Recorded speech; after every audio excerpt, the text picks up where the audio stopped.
تقوی کسے کہتے ہیں؟ آج کل اس دنیا میں چیزوں کو حاصل کرنے کے لیے براہ راست چیزوں پر محنت کرنے کا رواج ہے۔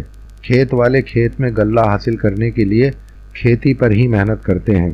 تجارت و سوداگری والے اور کارخانوں والے بس دکانوں اور کارخانوں پر ہی محنت کرتے ہیں۔ یہی محنت آج کل عام ہے۔ دوسرا راستہ یہ ہے کہ محنت و مجاہدہ کر کے اپنے اندر تقوی پیدا کیا جائے تو پھر اللہ پاک انعام کے طور پر اپنے خزانہ غیب سے چیزیں نصیب فرمائے اور برکت فرمائے۔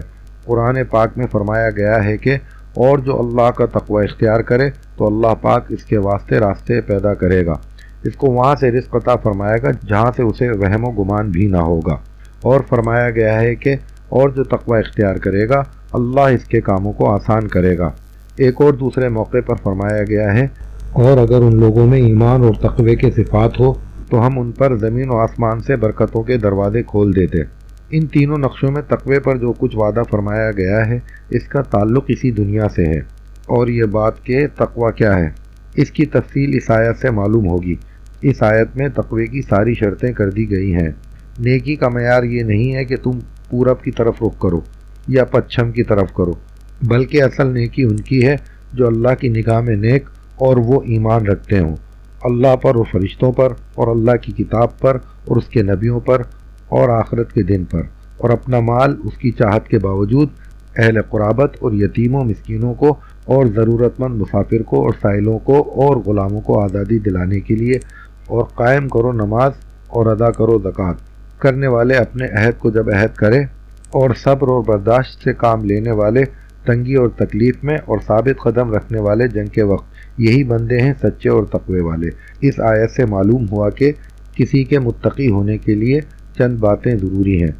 نمبر ایک ایمان باللہ، یعنی اس حقیقت کا پورا یقین کہ سب کچھ اللہ کی ذات سے بنتا اور ہوتا ہے، اللہ کے سوا کسی سے کچھ نہیں بنتا اور ہوتا، اس لیے بس اسی کے راضی کرنے کی فکر کرنی چاہیے اور اسی کے لیے مرنا مٹنا چاہیے۔ نمبر دوسرے ایمان بالیوم الآخر، یعنی اس حقیقت کا یقین کہ یہ زندگی اصل زندگی نہیں ہے، بلکہ اس زندگی کے پورا ہونے کے بعد ایک اور دوسری زندگی اور دوسرا عالم ہے، اور اصل زندگی وہی ہے۔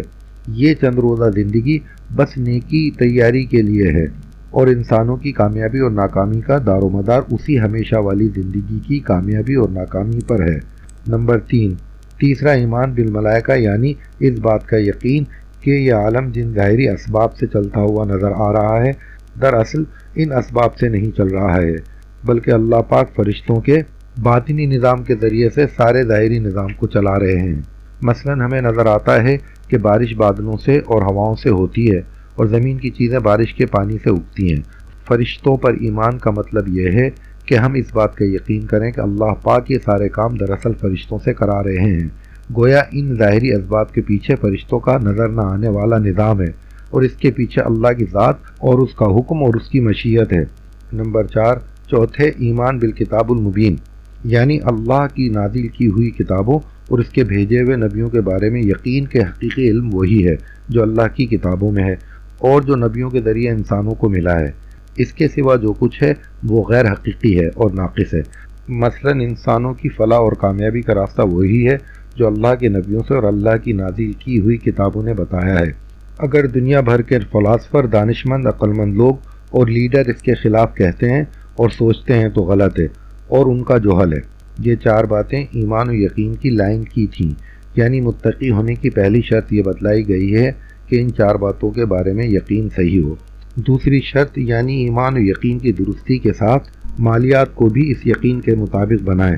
مال کی طبعی چاہت اور اس سے دلچسپی اور محبت کے باوجود اپنا کمایا ہوا مال اللہ کی رضا کے لیے اس کے نبیوں اور کتابوں کی تعلیم کے مطابق اپنے ماحول کے ضرورت مندوں پر خرچ کریں، قرابت داروں پر خرچ کریں، یتیموں مسکینوں پر خرچ کریں، بیچارے پردیسیوں کا بندوبست کریں، ضرورت مندوں اور سائل کو دیں، غلاموں پر آزاد کرانے پر خرچ کریں، غرض اپنی کمائیاں دوسروں پر لگائے اور اس سے دوسروں کو آرام اور نفع پہنچائے۔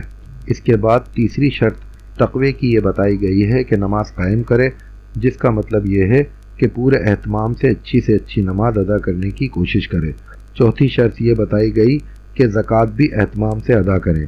آخر میں اخلاقیات کی درستی کی شرط بتائی گئی ہے، یعنی ان میں وفائے عہد ہو وہ اپنی ذمہ داریوں کو پوری طرح ادا کریں اور تنگیوں اور تکلیفوں میں اور جنگ اور قربانیوں کے میدانوں میں صبر اور برداشت سے کام لینے والے ہوں۔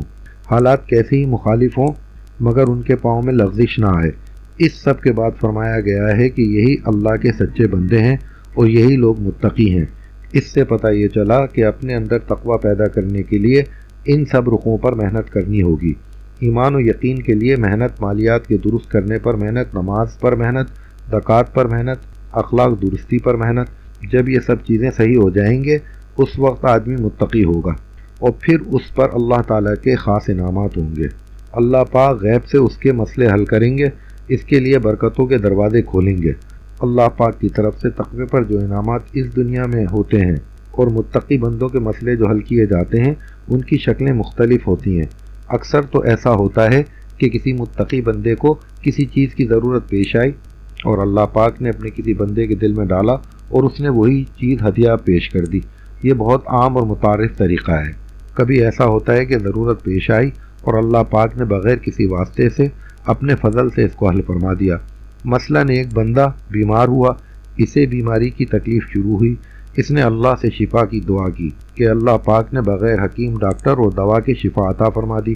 کبھی کسی بندے کی ضرورت کے بارے میں اللہ پاک اپنے کسی دوسرے بندے کو خواب میں بھی اطلاع فرماتے ہیں۔ حسن بن سفیان ایک بزرگ ہیں، ان کا قصہ کتابوں میں لکھا ہے کہ وہ ان کے دو ساتھی علم حدیث اور دین کی طلب سے نکلے، ایک شہر میں قیام کیا۔ جو تھوڑا بہت اپنے پاس تھا سب ختم ہو گیا۔ اس کے بعد جب فاقوں پر فاقے آنے لگے تو انہوں نے طے کیا کہ ہم ایسی حالت میں ہیں کہ ہمارے لیے سوال جائز ہے۔ مشورے سے طے ہوا کہ حسن بن سفیان رحمۃ اللہ علیہ جائے اور کسی سے کچھ مانگ کر لائیں۔ یہ بیچارے نکلے لیکن انہیں شرم آئی کہ کسی مخلوق سے سوال کرے۔ تنہائی کا گوشہ تلاش کیا اور صلاۃ الحاجات پڑھ کر اللہ سے دعا کی اور واپس آ گئے اور ساتھیوں سے کہا میں تو کسی سے سوال نہیں کر سکا، میں نے بھی دعا کی ہے اور تم لوگ بھی بس اللہ سے دعا کرو۔ اسی شہر کے گورنر نے خواب میں دیکھا کہ کوئی شخص اس کو آسمان کی طرف سے بڑے غصے کے انداز میں پکار رہا ہے۔ نگاہ اٹھا کر دیکھا تو نظر آیا کہ ایک شخص غصے میں بھرا ہوا ہے اور نیزہ اس کے ہاتھ میں ہے اور وہ نیزے کا رخ گورنر کی طرف کر کے ڈانٹ کر کہہ رہا ہے حسن بن سفیان اور ان کے ساتھیوں کی خبر لے قبل اس کے کہ ان بیچاروں کا خاتمہ ہو جائے۔ خواب ہی میں یہ بھی اشارہ ملا کہ وہ شہر ہی کی کسی مسجد میں ہے۔ گورنر نے اٹھتے ہی شہر میں ان کی تلاش شروع کرائی اور جب حکومت کے بعض کارکنوں نے ان لوگوں کو تلاش کر لیا اور پا لیا اور گورنر کی طرف سے کچھ دینار ان کو پہنچائے اور ان سے کہا کہ گورنر صاحب آپ سے ملنا چاہتے ہیں، تو یہ اللہ کے بندے خاموشی کے ساتھ غائب ہو گئے تاکہ لوگوں پر ان کا راز نہ کھلے۔ تو اللہ پاک اپنے متقی بندوں کے مسئلے کبھی اس طرح بھی کرتا ہے۔ اور سب سے زیادہ مشہور واقعہ تو مشہور صحابہ حضرت مقداد کا ہے جو حدیث کی کتابوں میں درج ہے، جن کی ضرورت پڑنے پر ایک چوہے نے 17 دینار بل سے ایک ایک کر کے نکال کر دیے۔ تو کبھی ایسے غیر معمولی اور حیرت انگیز طریقے سے بھی متقی بندوں کی مدد کی جاتی ہے۔ حقیقت یہ ہے کہ اللہ کے فضل کے طریقے بے شمار ہیں، اللہ کے سوا ان کو کوئی نہیں جانتا۔ اب دنیا میں صرف مال اور چیزوں پر محنت کا رواج ہے۔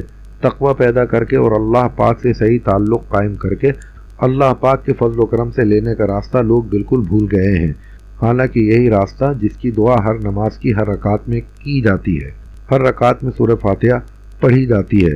اس میں سب سے پہلے اس یقین کو تازہ کیا جاتا ہے کہ اللہ پاک رب العالمین ہے، وہی سب کا پروردگار ہے، وہ رحمان ہے، دنیا کے علاوہ عالم آخرت کا مالک بھی وہی ہے، اور اس کی ذات و صفت سے اور اس کی ربوبیت اور رحمت سے فائدہ اٹھانے کا طریقہ یہ ہے کہ بس اس کی عبادت ہو اور اسی سے دعا ہو۔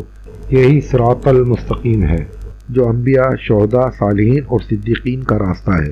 نمبر 1، حضرت نوح علیہ الصلوۃ والسلام نے اپنے دشمنوں کی بے پناہ اکثریت کے مقابلے میں جو کامیابی حاصل کی اسی راستے سے حاصل کی۔ نمبر 2، حضرت ابراہیم علیہ الصلوۃ والسلام کو جو کامیابی نمرود کی حکومت کے مقابلے میں حاصل ہوئی اسی راستے سے حاصل ہوئی۔ نمبر 3، حضرت موسیٰ علیہ الصلوۃ والسلام اور ان کی قوم کو فرعون اور اس کی فوج کے مقابلے میں جو کامیابی حاصل ہوئی وہ اسی ایاک نعبد و ایاک نستعین کے راستے سے حاصل ہوئی۔ حضرت محمد صلی اللہ علیہ وآلہ وسلم کے صحابہ کا راستہ بھی یہی تھا۔ اسی راستے کی ہدایت کی دعا ہر نماز کی ہر رکعت میں اسی طرح کی جاتی ہے۔ اہدنا الصراط المستقیم صراط الذین انعمت علیہم غیر المغضوب علیہم ولا الضالین تک۔ بہرحال اللہ پاک کے سارے نبیوں، رسولوں اور ان کی راہ پر چلنے والے سب مقبول بندوں کا راستہ یہی ہے۔ اور اس کے برعکس جو لوگ اللہ کی ہدایت سے محروم ہیں اور جن پر خدا کا غضب ہے، ان کا راستہ یہ ہے کہ وہ اللہ کی ذات و صفات کے یقین اور استعانت سے بالکل بے پرواہ اور بے فکر ہو کر صرف مال اور کائناتی اسباب پر محنت کرتے ہیں۔